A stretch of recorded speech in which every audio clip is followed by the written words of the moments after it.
Okay, so in all of the previous problems, we wanted to determine what was happening at x equals a using the formula above, which is f of x minus f of a over x minus a.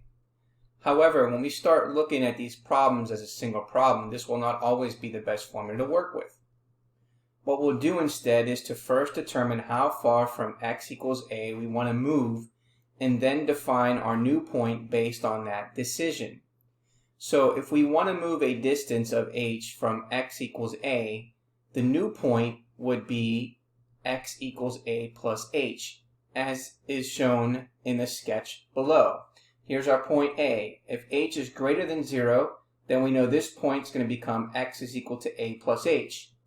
If h is less than 0, then this point becomes x is equal to a plus h. Now, as we saw in our work above, it is important to take values of x that are on both sides of x equals a. This way of choosing a new value of x will do this for us, as we can see in the sketch above.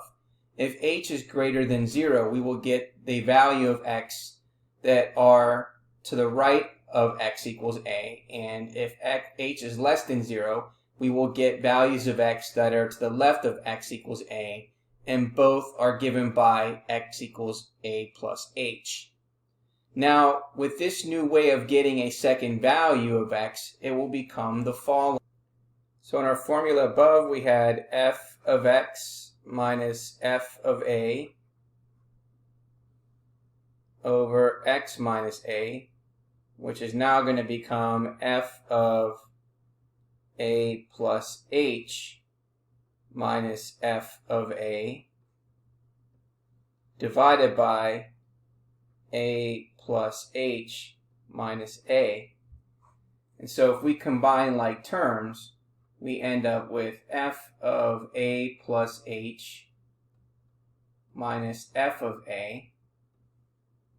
And then combining like terms, we have h left in the denominator. So let's just visually describe this now. So here we have our point P and our point Q. And now we're looking at a point A and A plus H.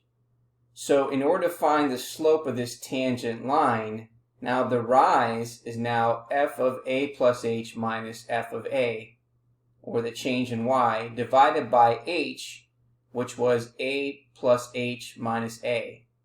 And so therefore that gives us our new definition number 2.